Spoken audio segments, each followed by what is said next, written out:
Salut les aideurs, c'est Snow. Donc nouvelle version de Track My Lap pour cette nouvelle saison 2025 et ce début d'année, donc version 1.6.9. Je vous invite à toujours aller faire un petit tour donc dans l'aide, dans le manuel l'aide de Track My Lap.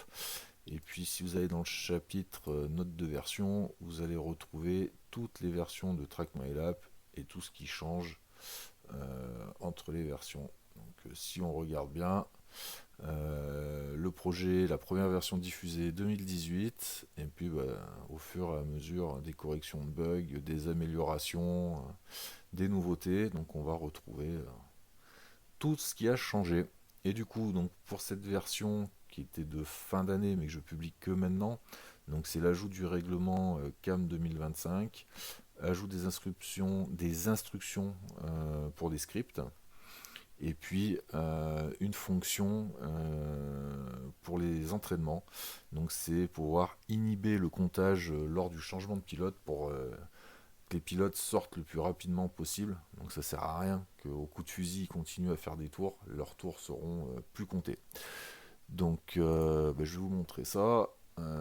Pour activer la fonction, donc il faut déjà hop, aller dans les paramètres, on retourne dans l'onglet paramètres, temps d'entraînement. Donc là, j'ai mis 15 secondes le temps d'inhiber le comptage pour que les pilotes descendent, laissent la place aux autres et on repart. Donc on peut le modifier, on peut mettre 20 secondes, 30 secondes, suivant ce qu'il y a besoin. On verra sur les gros événements combien de temps on inhibe le comptage.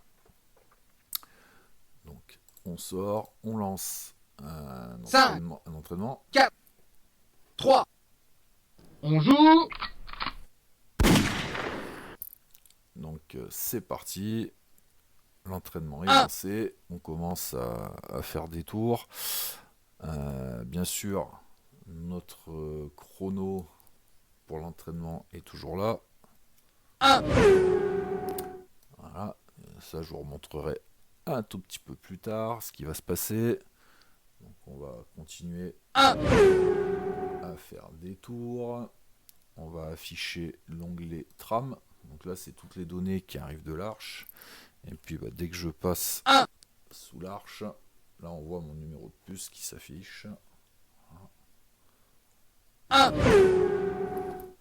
Voilà, donc on continue à faire des tours. 1. Et puis là, donc on arrive à la fin de notre première session. Voilà, donc là, le comptage est inhibé. Je peux mettre ma Z sous l'arche, il se passe rien. Il reste 7 secondes, donc on voit bien ma puce qui est détectée, mais les tours s'incrémentent pas. Track open. Et voilà, 1, c'est 1. reparti. Donc le comptage est de nouveau opérationnel. Et puis si je repasse ma Z, 1, voilà, elle est détectée. 1. Et comme ça, on repart jusqu'aux prochaines sessions. 1. Voilà. Après, j'ai eu une question et je vais y répondre dans la vidéo. Si on reste bloqué sous l'arche, 1. voilà, donc là je suis 1. bloqué sous l'arche et on voit que 1. les temps sont entre parenthèses. Donc c'est des temps qui sont plus petits que le temps de sécurité. Donc c'est pour ça qu'on les voit entre parenthèses. Et ces temps-là ne sont pas pris en compte. Voilà, donc là on vient de finir une session. On a le message changement de pilote, le décompte qui tourne. Là, si je me remets sous l'arche, on voit bien mes numéros de puce qui passent, mais rien qui Track s'incrémente. open. Et là, 1. on est reparti. Voilà pour cette nouvelle version 2025 de Track My Lap. À bientôt.